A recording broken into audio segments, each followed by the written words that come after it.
sabendo mais tudo. Vai chegando. Precisamos conversar. Finalmente, esse dia chegou. Linda. Nosso cenário. Nossa, não trouxe livrinho, eu nem saio. Ainda bem que você não trouxe. Eu trouxe meu coisa. Ainda bem que você não trouxe.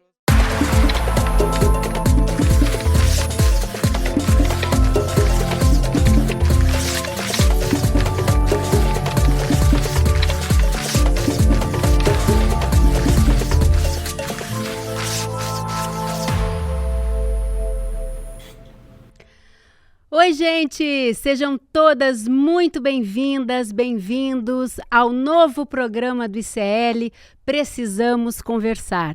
Eu sou Juliana Baroni e a partir de hoje, toda terça-feira às 19 horas, nós temos um encontro marcado aqui no ICL para discutir os principais assuntos da semana, mas sob o ponto de vista das mulheres. É claro que para isso eu não estarei sozinha. Aliás, eu estou muito bem acompanhada por mulheres maravilhosas que eu já vou apresentar para vocês. Mas antes eu tenho um recado super importante para dar. Você pode acessar o nosso programa, assistir ao nosso programa Precisamos Conversar, nas plataformas do ICL, do Eduardo Moreira e também em vídeo pelo Spotify. Olha que legal!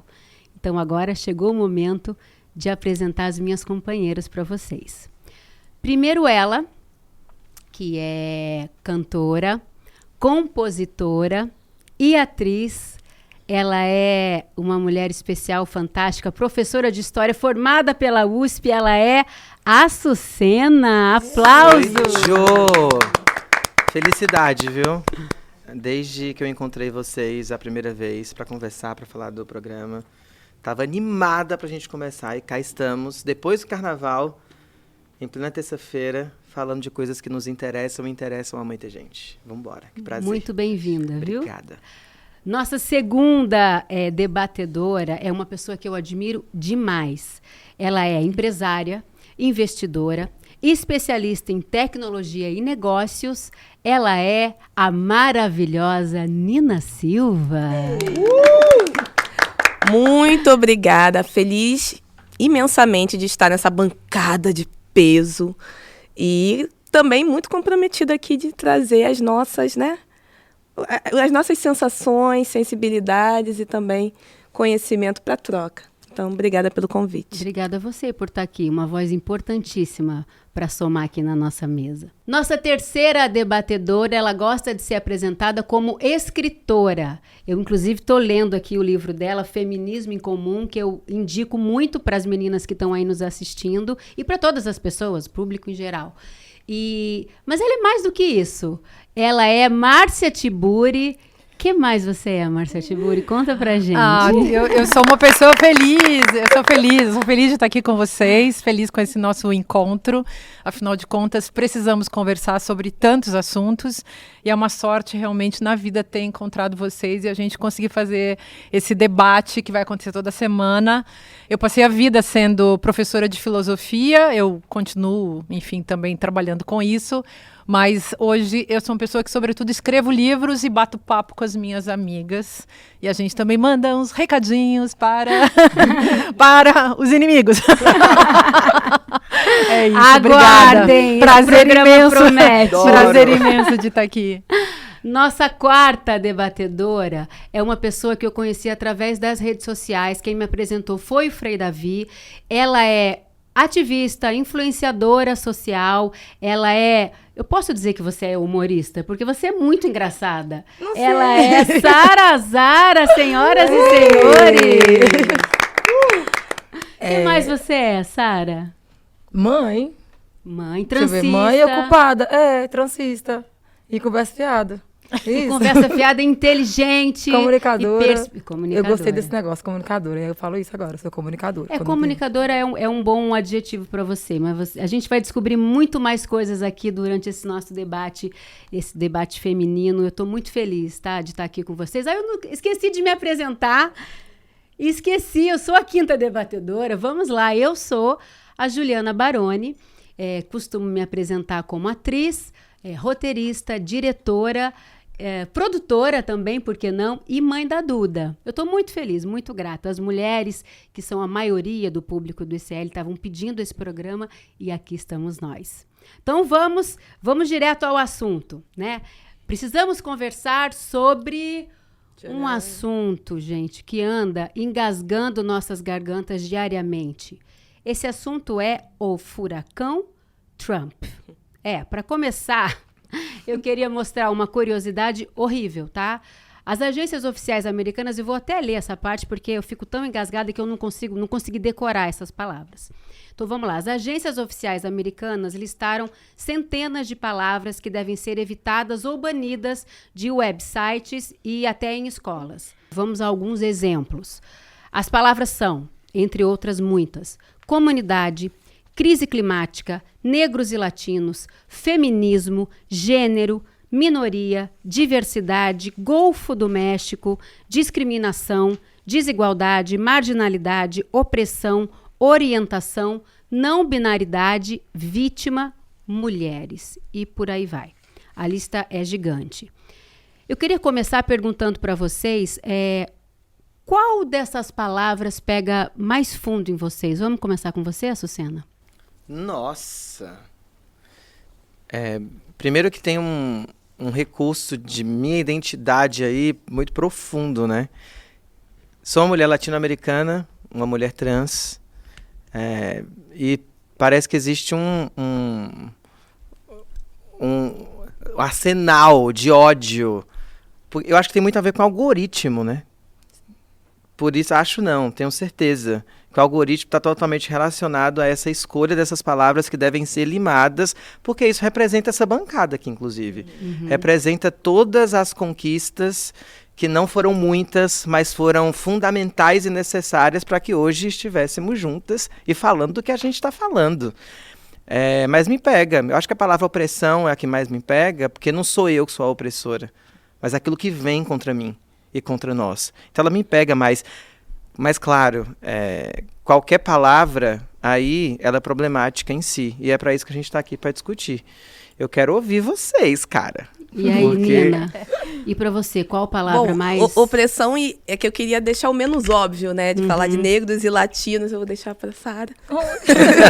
Muito generosa. Mas eu queria pegar no menos óbvio. Quando a gente não pode falar de opressão, não se pode falar de vítima, é porque está tendo, né, um presságio de que vai aumentar a opressão e vão ser feitas mais vítimas que o sistema como todo já faz.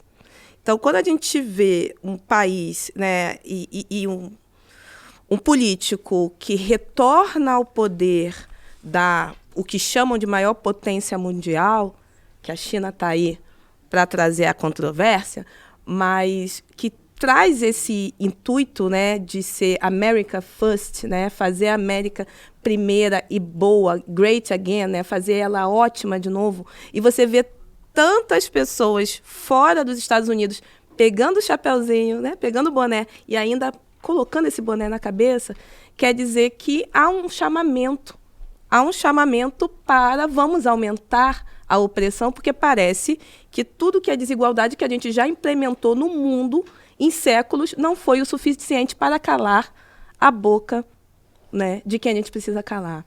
Não acabar com as vidas de quem a gente precisa acabar. Então, não vamos mais falar de vítimas, não vamos mais falar de mulheres, porque são essas pessoas, são negros, latinos, são imigrantes, são essas pessoas que vão contra a opressão e que se dizem vitimizadas, mas que a gente sabe que somos as vítimas. Então, me pega num lugar de muito medo, e muito medo porque essa pessoa volta ao poder a partir do voto. Né? Por mais que não seja o melhor sistema eleitoral, que a gente sabe muito bem que a gente dá banho neles em relação a isso, mas chega ao poder a partir da Constituição e do sistema deles. Então, para mim, é muito medo, é um recado muito grande. E não é só o Trump, né? Como não é só o Bolsonaro no Brasil. São movimentos... É um movimento mundial. É um movimento mundial. Para que se fale que não vamos mais falar disso, nem tratar disso, nem tratar do mundo da mudança climática, gente. Está todo mundo sofrendo com as mudanças climáticas. Como é que eu não posso falar de mudança climática?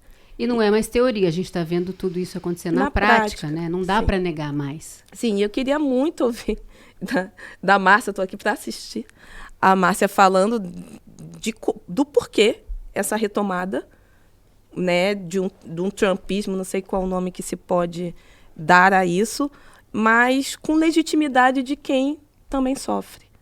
Principalmente de quem sofre. Acaba legitimando e levando determinada figura ao poder. E aí, Márcia, o que você mas acha? sabe o que eu acho? Que o Trump está repetindo o que ele já fez, só que numa segunda potência, porque ele é um presidente, novamente presidente dos Estados Unidos, e nós aqui no Brasil, a gente já tem uma experiência vasta com tudo isso que ele está fazendo. Então, o script, o roteiro que ele está seguindo é o roteiro de todos os tiranos, de todos os fascistas. Não tem nada de novo no que ele está fazendo. É uma cartilha neonazista, né? É uma cartilha neonazista. Só, mas também, né? Eu escrevi, eu usei um nome, eu dei um nome para isso, que é o Turbotecno Macho Nazi Fascismo. Adorei! Tem um livro até que chama Como Derrotar o Turbotecno Macho Nazi Fascismo. Mas a coisa interessante que eu acho que ele tá fazendo agora, para retomar o tema aí da lista, que é realmente uma alucinação, é colocar todo mundo em estado de estupor. Então, tem uma hipnose, mas tem o estupor, tem que deixar todo mundo perplexo. O Bolsonaro fez isso todo o tempo, o Orbán, o Erdogan, o Modi, todo mundo que é tirano, que é fascista, usa esse tipo de estratégia. Isso aí se usava 100 anos atrás, lá no fascismo clássico, né, da Itália, depois na Alemanha, depois na Espanha e assim por diante. Então, esses caras, eles usam técnicas de psicopoder, e uma delas é essa. Num sentido... Claro, a gente está falando no sentido político, no sentido mais superficial. Você vai para um nível profundo, o que o cara está fazendo é mexer com o pensamento das pessoas. Então, ele está cortando as palavras para colocar um pensamento, o sinal o pensamento tem que ser através dos clichês, palavras complexas não interessam, então ele está orientando todo mundo para seguir com o clichê, reduzindo, rebaixando a capacidade mental das pessoas, porque quando as pessoas diminuem o seu vocabulário, quando elas diminuem o uso das palavras, quando elas são proibidas de falar determinadas coisas, elas ficam também com dificuldade de raciocinar. E aí a gente precisa enriquecer o vocabulário, as expressões. E eu não estou dizendo no sentido de ficar falando linguagem acadêmica. Eu estou falando da linguagem viva, né? Nós todas aqui viemos de lugares muito diferentes e cada uma tem uma experiência de linguagem muito rica. Por isso que a gente está aqui juntas para elaborar um diálogo, claro, né? E esse elenco foi escolhido a dedo por causa disso mesmo. Você acha, então, que é uma estratégia de desorientar os oponentes? Então, isso aí também, sim, é total, porque o jogo do psicopoder é um negócio que, nesse livro aí que eu falei do Turbotecno Macho Nazi Fascismo, era o que eu chamei de retórica do desnorteio. Então, você tem que deixar as pessoas sempre desnorteadas. A pessoa fica em estado de estupor porque ela não sabe o que dizer, ela não sabe o que fazer, ela fica amedrontada. E, gente, isso é filosofia política básica. Vocês vão lá para o século XVII, pega o Spinoza. O cara falava, se você quiser comandar um povo, e antes dele o Maquiavel, se você quiser comandar um povo, você tem que botar medo nesse povo. Então, o que a gente não pode sentir é medo. Não dá para demonstrar medo, até porque dica básica para sobrevivência diante dos perversos, seja dentro de casa, seja na vida política. Você nunca pode mostrar que você tem medo dessa figura perversa que está colocando medo em você. Você não pode dar para ele o gozo de sentir que no seu olho tem medo. Então não sintam medo, a gente vai juntas vamos superar isso. E qual palavra dessas que eu citei você escolheria? Eu escolheria minha bandeira, né? O feminismo. Porque eu assim... A gente imaginei, não sei porquê. A gente vai discutir, mas o feminismo é uma política. A politização do feminino, a politização das mulheres, a politização da população LGBTQIA+, a politização dessa ideologia de gênero que é o patriarcado. Então, o que a gente fez? A gente resolveu mostrar que a opressão é política, que a gente entendeu como é que funciona o jogo, né? E a gente veio aqui para desmontar a ideologia de gênero chamada patriarcado. Por isso precisamos conversar. Cada vez mais e muito. Estamos aqui toda terça-feira para isso. E você, Sara Zara? Qual Óbvio do dessas óbvio. palavras? O óbvio do óbvio, mas, por de favor, verdade, nenhum óbvio é óbvio aqui. O que eu acredito, assim, que vai pegar muito, que pegou pra mim, é a questão da palavra negro. Porque ficou naquela briga primeiro, que era negro ou preto. Já criou uma confusão por aí, que as pessoas ficaram meio que indecisas. O que eu percebi é que hoje existe um esforço muito grande das pessoas letrarem as pessoas brancas em relação ao racismo. Enquanto isso, grande parte do grupo negro está ficando para trás. Então, está criando-se uma confusão por causa de coisas assim, bestas e pequenas, mas que, no final das contas, isso aí vai impactar muito. Um exemplo, eu já tinha entendido que tem palavras que limitam a entrega, que tem assuntos que você tem que falar sem falar que está falando. Então, você vai dando um jeitinho. Eu não uso mais, né? É muito raro eu falar preto e negro. Eu inventei um termo para mim, que é pele coisadinha. Que quem me acompanha entende Eu que acho pele, muito engraçado, né?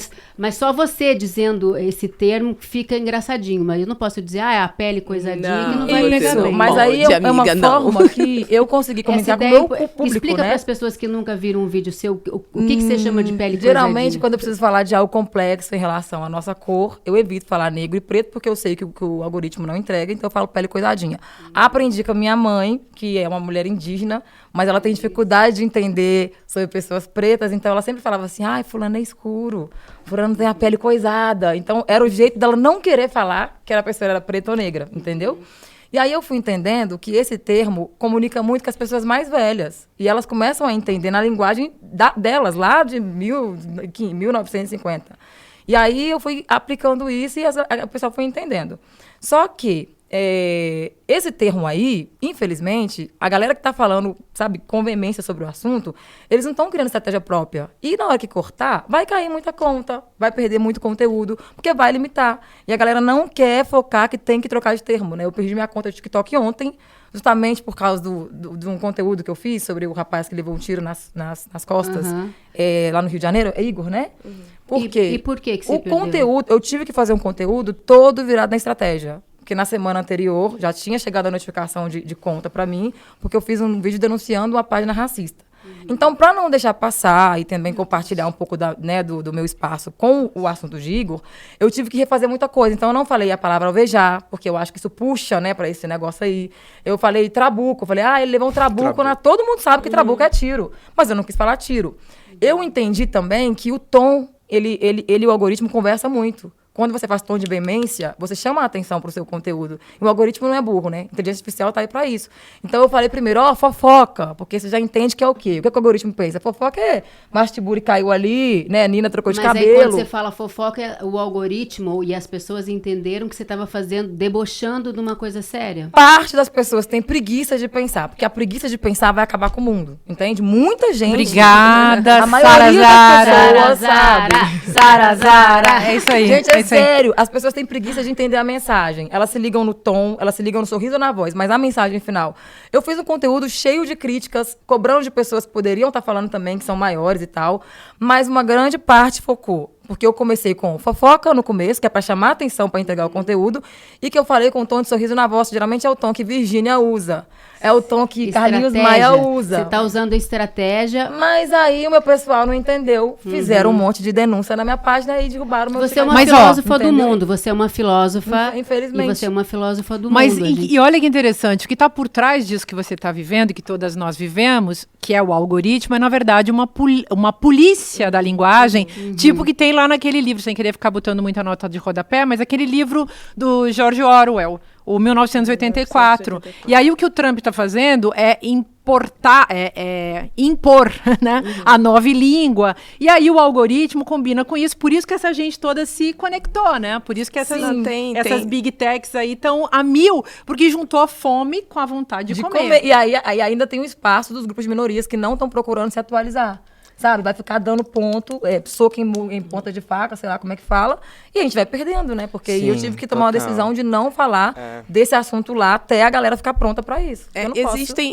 Existem estratégias e estratégias, né? Quando a gente reúne isso tudo num caldeirão, né, de trazer os algoritmos, as big techs junto com geopolítica, a gente também tem que ter noção que existem extermínios de diferentes formas. Sim. E esse é mais uma forma de extermínio.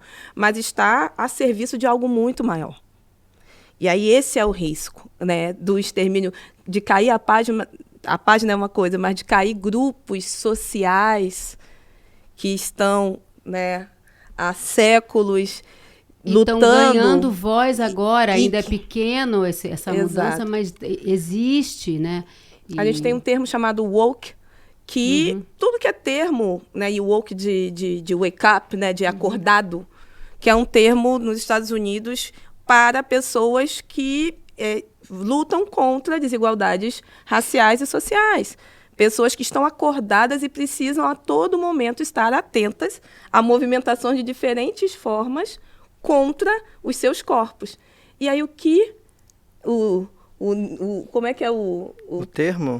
O identitarismo? Não, o termo do tecno... O turbo macho. macho. O turbotecno Eu ainda vou macho. aprender até o final. Turbotecno macho, nazifascismo. O turbotecno nazifascista, ele pega isso e chama de mimimi, que é isso que eles fazem o tempo todo com as nossas pautas.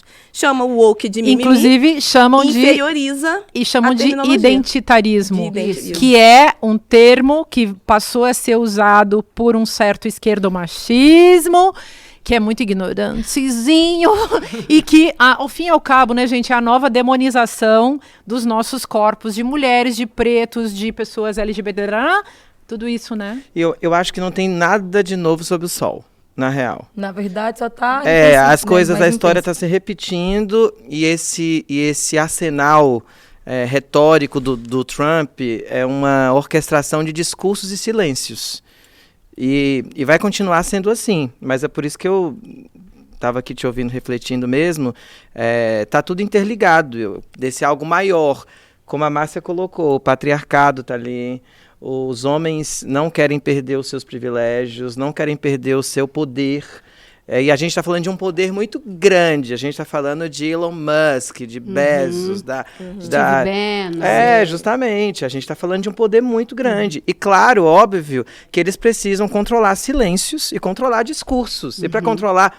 Agora na era da rede social, agora na era da internet, na era da IA, existe ainda algo muito maior aí que está...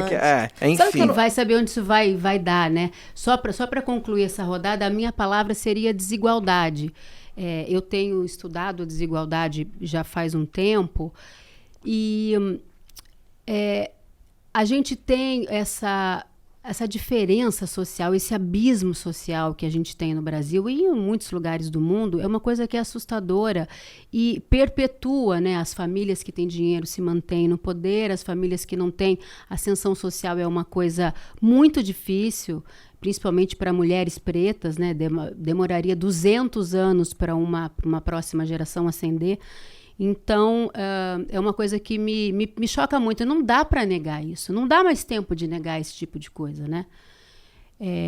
Bom, agora só para não pesar tanto o assunto, mas continuando bem, bem pesado. Enquanto isso, no Brasil, a gente tem um sujeito, meu Deus do céu, que é super misógino, que infelizmente foi presidente do Brasil durante 4 anos e que recentemente estava em Angra, conversando por um grupo fechado e falou a seguinte frase, que as mulheres petistas são feias e incomíveis.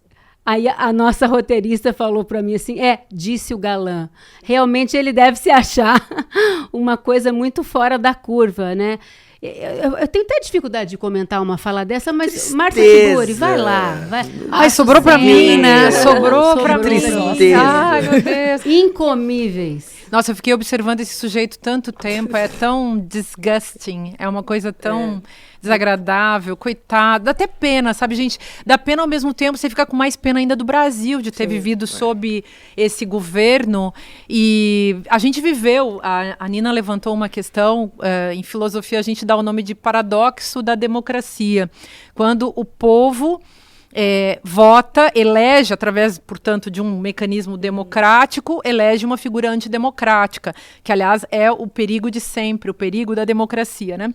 E esse sujeito, ele, enfim, é um infeliz, né? Um sujeito, digamos, o clássico representante da personalidade autoritária, que tem um problema que há muito tempo, para falar assim, numa linguagem um pouco mais elegante, representaria uma espécie de dissociação da consciência deficiência, uma lacuna de exercício cognitivo, vulgo burrice mesmo, né? E é isso, gente. É a pessoa que isso que a Sara falou, a carência do pensamento, a falta do pensamento. Só que a pessoa, aí que vem o ponto que eu acho importante a gente colocar, ninguém nasce assim.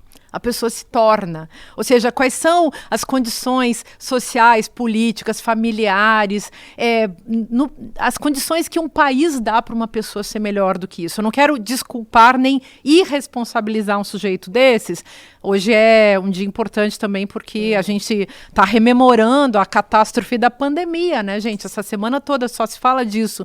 Há 5 anos de pandemia e tal. 2020. E esse sujeito é o responsável maior por mais de 700 mil pessoas mortas num país como o nosso, por, enfim... Aliança ao vírus. É todo um uso biopolítico do vírus, uma politização da morte que aconteceu, isso que a gente vem chamando de necropoder, né? Foi um exercício assim, muito evidente disso tudo.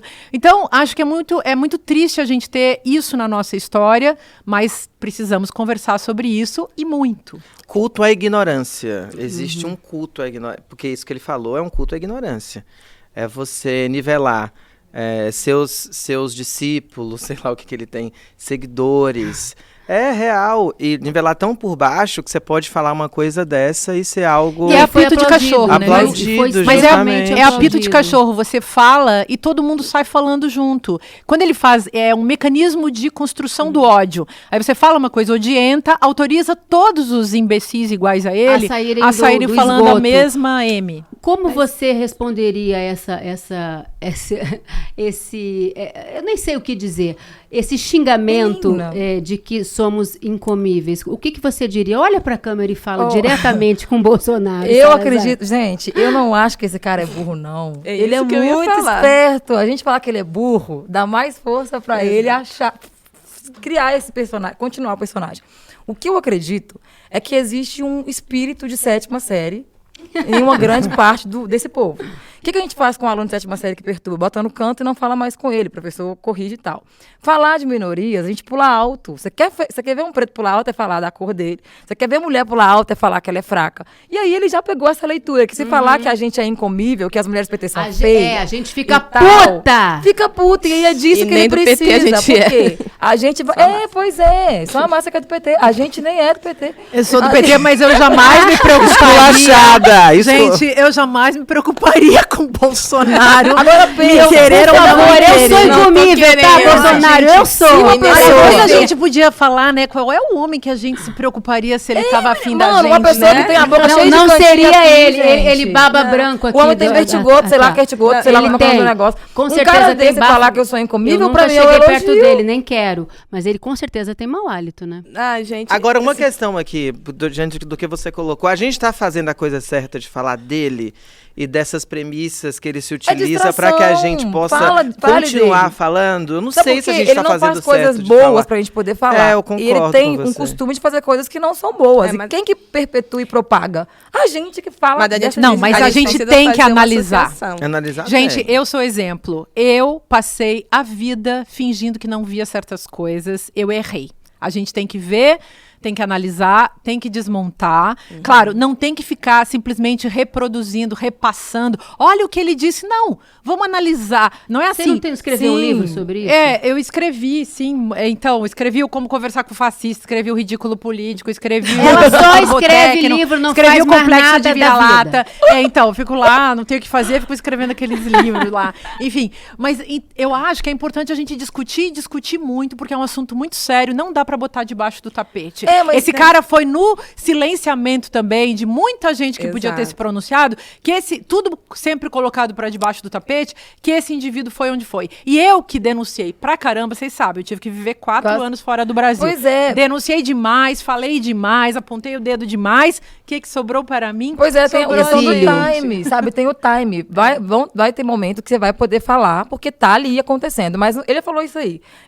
Quem é Bolsonaro hoje? Um cara que tá lá na lista esperando alguém. Vai ser preso. Inelegível pode Então, ser preso. vamos pular ele e falar de quem tá podendo fazer alguma coisa, entendeu? A minha preocupação é de não parecer que a gente está falando de indivíduos. Não estamos falando de indivíduos. É verdade. Isso Estamos é bem falando de importante. movimentos políticos, sabe? Estamos falando do antiglobalismo. Tudo que a gente lutou por globalização no mundo, um Trump vem e é antiglobalismo. Tudo que China, tigres asiáticos e tal, e afins conquistaram de corrida tecnológica, o Trump vem e quer derrubar isso porque é contra o poderio norte-americano. A gente não pode se enganar. Ao mesmo tempo que o Bolsonaro traz essas distrações, porque para ele as distrações alimentam esse lugar, né, e aí a gente tem que falar desse lugar padrão, do homem branco, cisgênero padrão, que ele só né, ele se sente a persona, o default, e todo o resto é o resto. Então, para eu voltar a ser esse default e parar de grupos minorizados serem intencionais, sabe? Só que, quando você... Por isso que eu falei que lá desde o começo que eu queria falar, quando você perguntou para a Márcia se isso desorienta oponentes, está desorientando os coleguinhas deles. Não está desorientando só o oponente, não. A gente vê o Nicolas desorientado junto ao Bolsonaro, a gente vê o Marçal desorientado junto ao Bolsonaro. Nos Estados Unidos, a gente vê um Trump desorientado com o filho do Elon Musk, que xinga o homem na frente de todo mundo, desorientado com os donos da nação e do mundo, que são os donos das Big Techs, mas trazendo medo também para os mercados financeiros, também economicamente falando. Então, a gente também precisa salientar que a gente precisa estudar, falar e, principalmente, entender onde desestabilizá-los também. Porque agora a gente está entrando em recessão nos Estados Unidos. Comigo, eu acho que falar de volta ele não desestabiliza, não. Não, mas a loucura foi elevada à forma de governo, e o que eu estou entendendo disso que você está falando, Nina, é que então eles também respinga neles, né? Eles são tão incompetentes e usam a incompetência. Eu entendo que você diga que eles são inteligentes no sentido de que eles são aquilo que o Foucault falava, que era o discurso da desqualificação, que é o discurso grotesco. Então, você faz um discurso totalmente grotesco, cria, assim, uma distração, mas, ao mesmo tempo, isso tudo foi capitalizado e isso é a esperteza do sistema. Então, é por isso que essas redes sociais todas também estão se dando muito bem. Por isso que o Elon Musk também está muito rico, porque o capital dele não é só a tecnologia desse sujeito aí, do dono do Facebook, esqueci o nome dele, Zuckerberg. Não é só a tecnologia, é também uma determinada forma de manipular a linguagem através disso que a gente pode dizer é a burrice, uma tecnologia política e econômica. A burrice virou capital, como o ódio virou capital, gente. As pessoas vendem ódio, o ódio faz circular muito dinheiro. Gera muito mais engajamento o ódio que o amor, infelizmente. Não, e para isso o recurso da ignorância, né? Porque eu concordo plenamente. Não acho que a pessoa seja burra. Não acho. É estratégico. É estratégico, eles têm método e são organizadíssimos. Tem gente que faz vídeos de mas eles são burros. Falar disso aqui, entendeu? Não, tudo bem. Assim, a gente tem que distinguir essas duas coisas, porque se a gente for entrar numa conversa mais profunda, eu vou garantir que esses caras são burros. Eis a questão. Então, mas é abaixo da ignorância. É uma incapacidade de reflexão. Aí e eles fazem... eles tem uma diferença entre astucioso e inteligente. Eles são astuciosos e eles são manipuladores e eles são perversos, mas eles não têm capacidade de reflexão nem sobre eles mesmos. É uma característica dos fascistas, a incapacidade de intracepção. O cara não consegue pensar no que ele está fazendo, ele não tem condições. Eichmann em Jerusalém, da Hannah Arendt, por exemplo. O cara não consegue, ela falava, era carente, vazio de pensamento. É vazio de pensamento, não tem condições de levar um diálogo adiante. Então, com o que eles contam? Eles contam com o grotesco, com a desqualificação. Aí eles fazem um discurso de efeito de poder pela desqualificação. Mas, assim, não é gente que é mais inteligente do que a gente. O problema é que nós não conseguimos ser aquilo. A gente quer um mundo melhor, um mundo mais bonito, a gente quer pessoas vivendo felizes, a gente quer que a natureza cresça e apareça, a gente quer uma sociedade justa, digna e tal. E esses caras não têm esse parâmetro.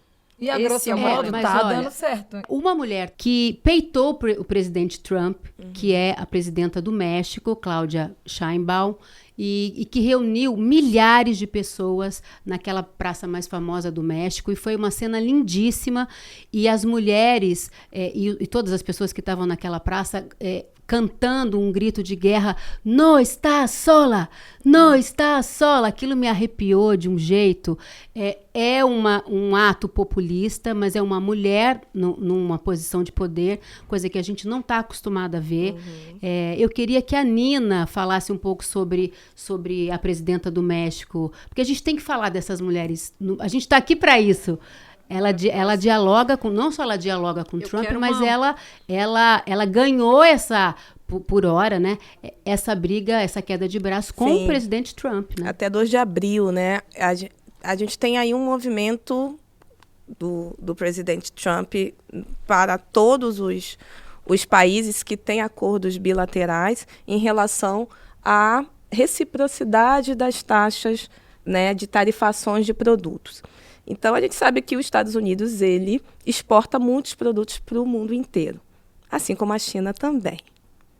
Então, fica a dica aí, #fica a dica, que o Brasil não está tão ruim na fita em relação a esse temor global em relação a essas tarifas. Mas quando a gente vê a Sheinbaum fazendo uma negociação, né, uma mulher judia, como eu acabei sabendo aqui depois, a gente conversando aqui antes do programa, poder essa mulher virar e falar, não, simplesmente o que eu tenho, a gente tem a nossa identidade, eu sei que esse presidente aí não gosta nem um pouco de nós, né? Tem também a questão do Golfo do México, tem as questões também das fronteiras, tem as questões do narcotráfico. Então, são muitas nuances. O México é um país muito machista, assim como o Brasil. Extremamente, mas é uma mulher que pega no telefone e fala, querido, olha só, por enquanto não dá para você seguir dessa maneira, senão eu vou ter que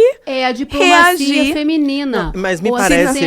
Mas você não acha só que isso é uma diplomacia. questão de gênero ou você acha que não? Você acha que é uma habilidade das mulheres ou não é uma questão de gênero a diplomacia? Eu não sei, eu não acho. É porque, assim, as mulheres tiveram muito pouco tempo no poder e muito pouco tempo para errar, né? Os homens, eles podem estar no poder, podem colocar suas capacidades e incapacidades à prova. E se uma mulher erra, essa mulher ela é não descartada. tem segunda chance, não né? tem. E Dilma, aos homens... aqui, né? Aos homens a liberação de suas incapacidades, ou seja, todo mundo vai apoiar, chega aqui, cara, vambora, a gente vai dar aquela forcinha. A Sara falou uma coisa interessante, a Dilma foi massacrada, né? Massacrada. E eu acho que a Cláudia, ela traz uma outra qualidade que é a da mulher não fálica. Porque quando a gente vê mulheres em grandes cargos, geralmente, não estou falando generalizando, mas geralmente, assim como nossa ex-presidenta Dilma Rousseff, você vê uma mulher muito masculina. Isso. E não estou falando que é um defeito, eu estou falando de uma qualidade visível. E também é um artifício que essas mulheres, para chegar no poder, tiveram que se masculinizar para poder ser respeitadas. E enfrentar, né? O estágio como mudando. A gente precisa também tomar cuidado do que é gênero, né? Do que é o masculino também. Então, mas ele tem signo. Não, eu sei. Mas eu acho que os signos, eles também não são o nada. Os signos existem, o masculino e o feminino, eles são culturais e existem. Eles não são uma irrealidade. Quando você se encontra com signos do feminino, você os identifica, porque eles são... É semiótico, socialmente. Claro que a gente pode desnaturalizar. A desnaturalização e a reconstrução, o ressignificado desses signos, eles podem acontecer. Imageticamente, a presidente Dilma Rousseff tem um lugar mais fálico, do que a gente poderia colocar de mais masculino, de uma postura mais beligerante do que a gente entende cultural. Ela coloca o grelo na mesa, vamos dizer assim. É isso.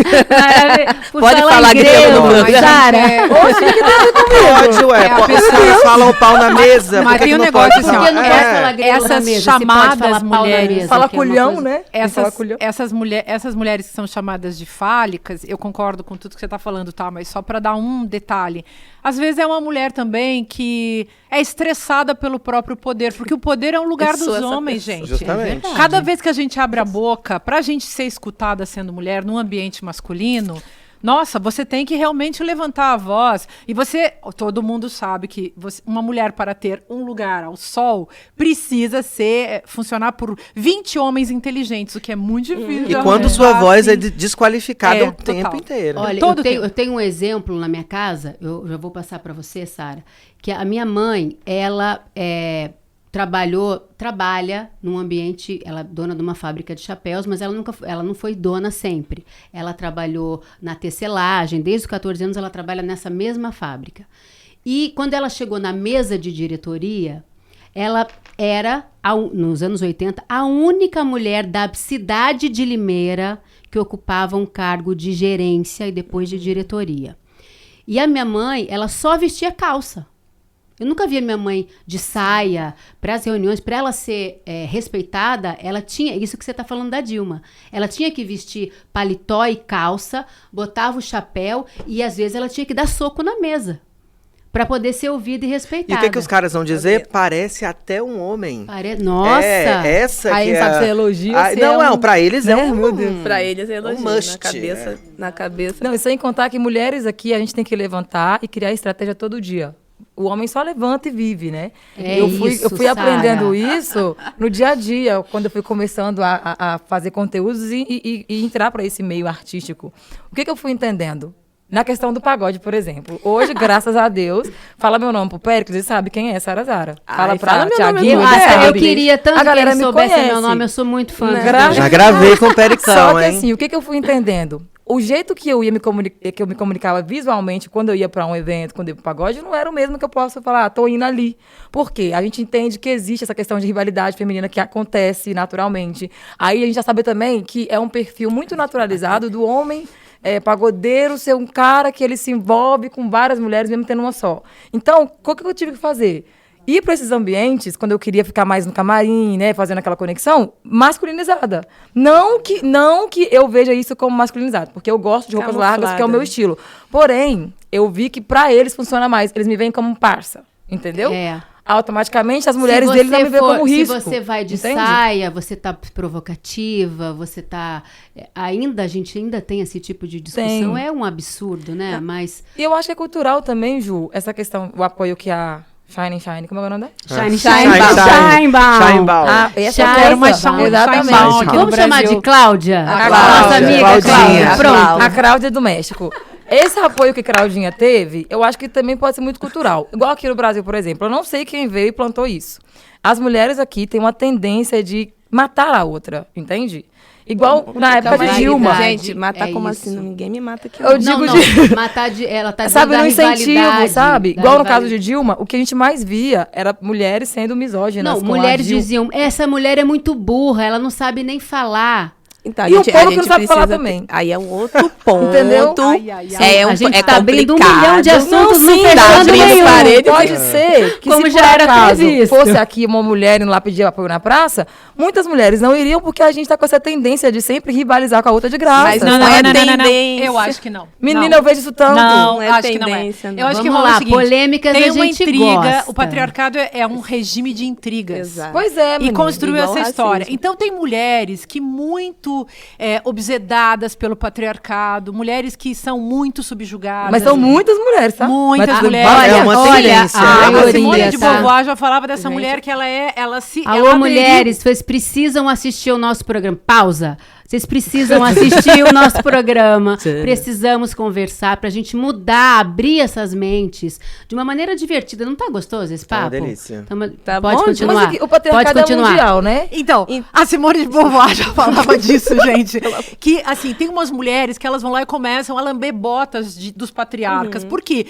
As mulheres não têm lugar na sociedade. Então, aquela pobre coitada vai lá e se associa aos homens pra ter um lugarzinho ao sol. Mas olha, Aliás, essa muda de mulher... país a país. Olha não, só. não é de país Não a país. muda, não. É Essa estrutura. mulher, não, Margaret essa mulher não tem Thatcher. liberdade financeira. Não, sim, Não sim, somente, mas não somente. Gente, mas Faz é um uma regime. coisa, tem Não boba, somente. são bestadas mesmo. Mas é um regime de governo dos corpos e das vidas e das subjetividades das outras. Então, quando tem uma mulher que diz, gente, alto lá, não é pra ser assim, eu não sou assim, não quero que eu e as minhas amigas, a gente não é assim, a gente tá fazendo um grupo aqui de denúncia que a gente... Aí vira as feministas Chata, e elas são raivosa, chamadas de loucas, louca, nervosas. maluca. E aí... O que a gente tem que lembrar? Que essas mulheres precisam ser libertadas.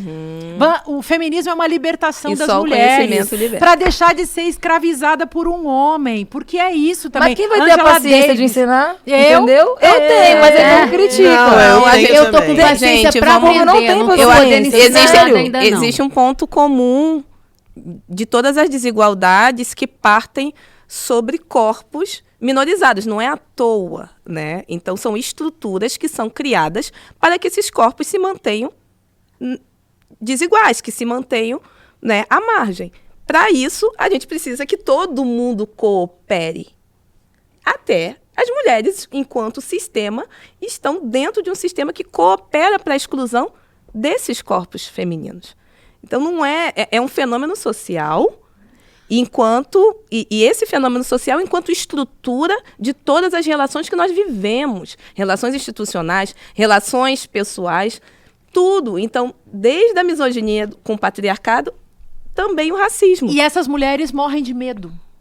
É São porque- mulheres governadas pelo medo. A ameaça faz parte das nossas E quando vidas. a gente aponta, se a mulher está vivendo naquele lugar e não tem consciência disso, que a maioria não tem, vem uma mulher como você, como nós todas aqui, É justamente a isso. gente é uma ameaça. Porque A construção da consciência, ela demora.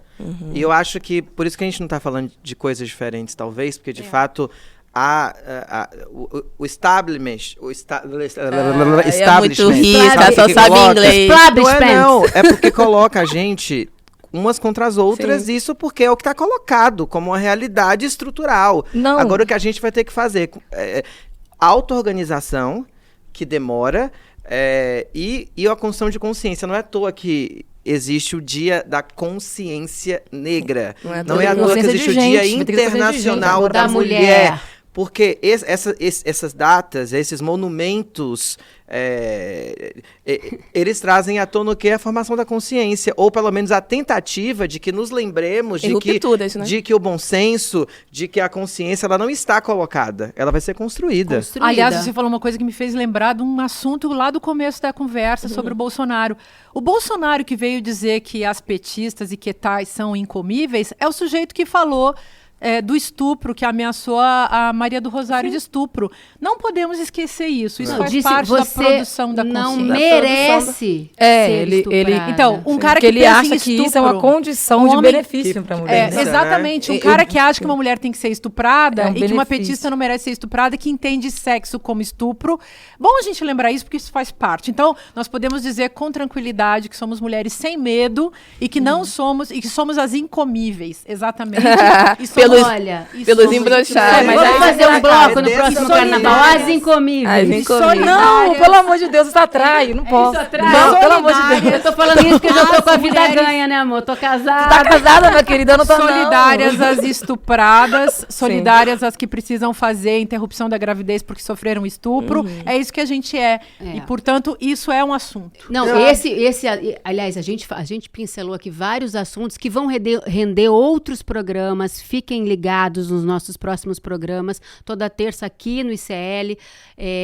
Mas eu queria agora mudar de assunto para uma coisa mais, uma pauta mais, como eu vou dizer? Aliás, essa pauta foi polêmica desde a Só nossa piora, reunião só de piora. pauta. Na sua cabeça, Olha, esse final de semana eu assisti o documentário da Anitta no sábado, porque eu fiquei muito interessada em ver o trabalho da minha amiga Maria Ribeiro como roteirista.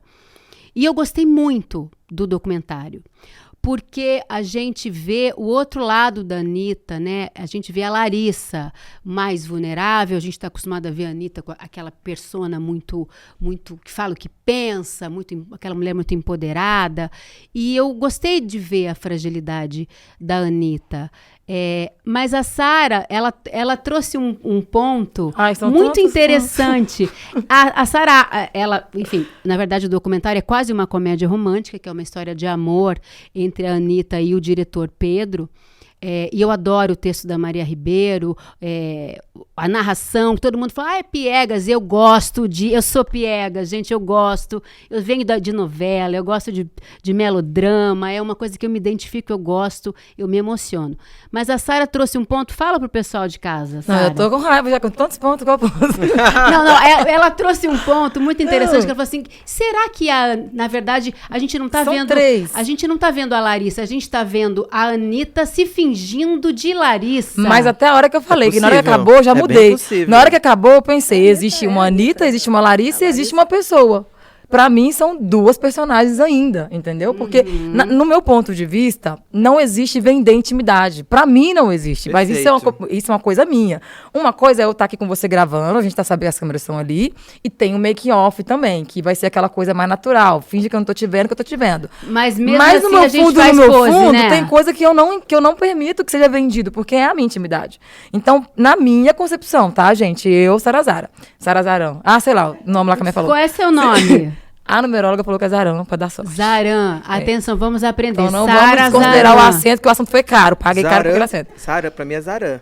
Zaran. Pois é, Zarão. Mas Zaran. assim, eu acredito que ainda assim é uma forma estratégica de continuar, sabe, com um tipo de comércio sobre um artista, porque o artista tem que se reinventar o tempo todo.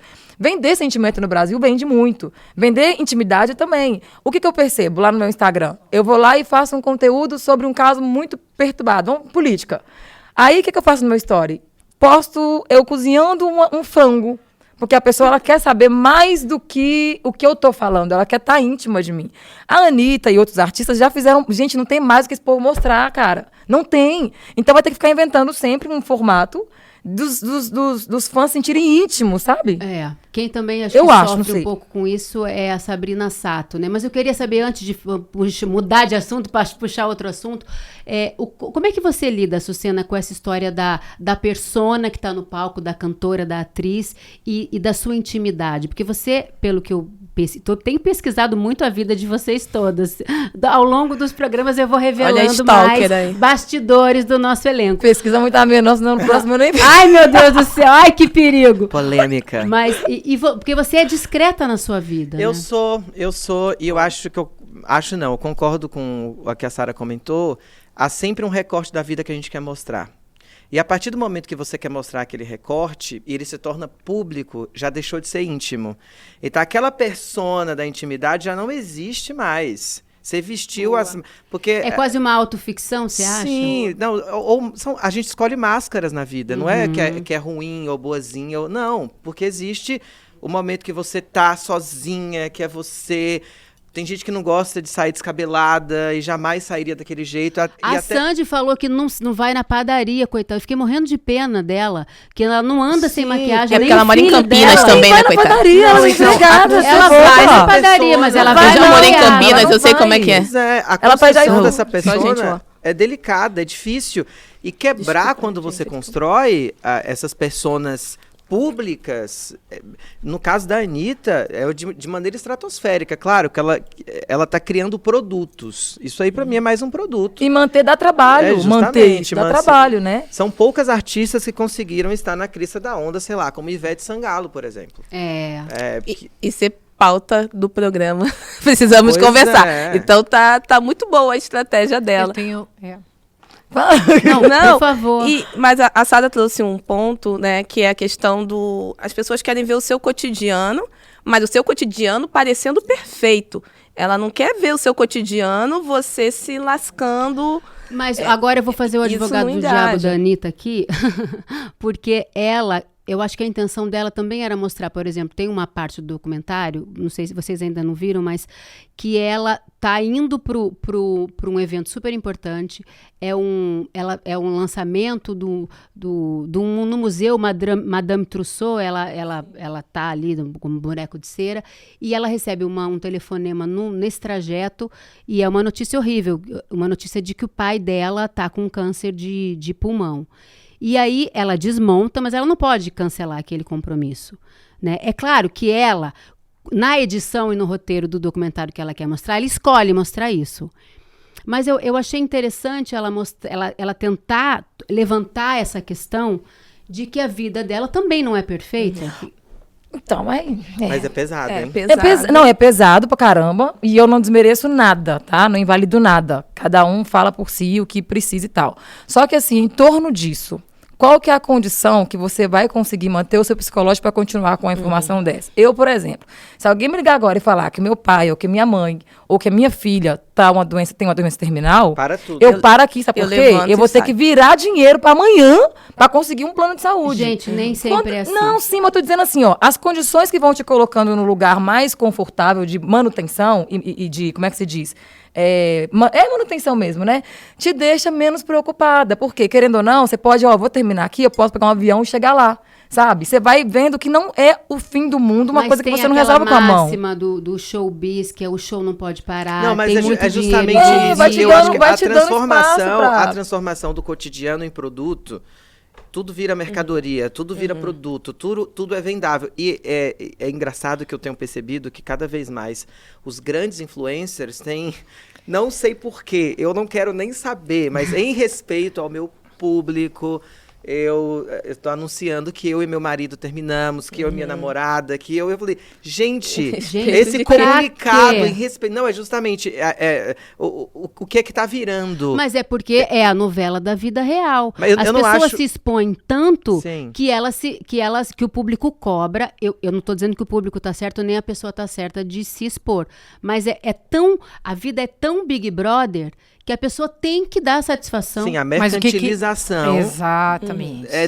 Do sentimento, do afeto, quer dizer, da dor. Pois é. Aí eu acho que tudo virou mercadoria e a Anitta e tantas outras acabaram sucumbindo a essa lógica num nível um pouco acima daquilo que seria palatável, suportável, sustentável por uma pessoa que ainda quer existir. Sim. Porque aí vem a questão que aparece, isso que você falou, de não poder ir na padaria sem estar... Bom, nem vai na padaria, né? Não poder ter uma vida normal. Essas pessoas que não podem nunca ir a lugar nenhum, não podem ir para lugar nenhum, não podem ter nenhuma, não podem nem comer, né? Não podem fazer nada que pão, ela não come seres humanos comuns fazem. E o que está em jogo? Você não existe mais. Eu sei bem que gente, você não existe mais. Esse é o ponto. Sim. Então você vendeu tudo a tal ponto que não sobrou nada para você ser. E aí é isso que você está falando. E aquilo que você ainda você não tem coragem de botar no espelho para mostrar, porque talvez nem você gosta. Não tem mais, gente, é que acabou. Se a pessoa tem que forjar aquela lava-louça para tentar mostrar alguma coisa. Você apontou um negócio. A pessoa mercantilizou tudo, capitalizou tudo. A intimidade virou mercadoria a tal ponto que não tem mais intimidade. Se não tem intimidade, não tem existência. Você não é mais nada. Todo mundo usa uma máscara social e tem uma realidade por trás. E isso é o melhor da nossa vida. E a doença mental bombando também por conta desse vazio existencial. E isso é um assunto para um próximo programa. E você, fique com a gente. Toda terça-feira, às 19 horas. Foi muito bom. A nossa estreia foi uma delícia bater esse papo com você. E a semana que vem tem mais. E se você quiser ficar por dentro de tudo que acontece nesse programa, não esqueçam de acessar o nosso link para entrar no nosso grupo de WhatsApp, que é icl.com.br/conversar, para você receber material exclusivo, para receber aviso de quando o nosso programa entra no ar. E também não esqueça que amanhã, quarta-feira, às 15 horas, tem reprise do nosso programa no ICL. Gostaram? Eu amei. Um beijo. Até a semana que vem. Um verdadeiro campeão não é feito nas academias. Um verdadeiro campeão é feito de algo que tem dentro de si. Um desejo, um sonho, uma visão. Essa frase é do maior atleta de todos os tempos, Muhammad Ali. Ele perdeu dinheiro, perdeu seu título porque se recusou a ir à guerra do Vietnã. Para ele, existiam coisas pelas quais valia mais a pena lutar do que o boxe. A história de Muhammad Ali nunca foi contada com tantos detalhes como nesse evento que o ICL preparou para você. No dia 16 de março, um domingo às 8 horas da noite, Marion Ali, a filha mais velha de Muhammad Ali, vai contar toda a história dessa lenda do boxe, dessa lenda do esporte, dessa lenda do nosso tempo, Muhammad Ali. Um evento inédito e exclusivo do ICL. Chame seus amigos e amigas para participar desse evento histórico.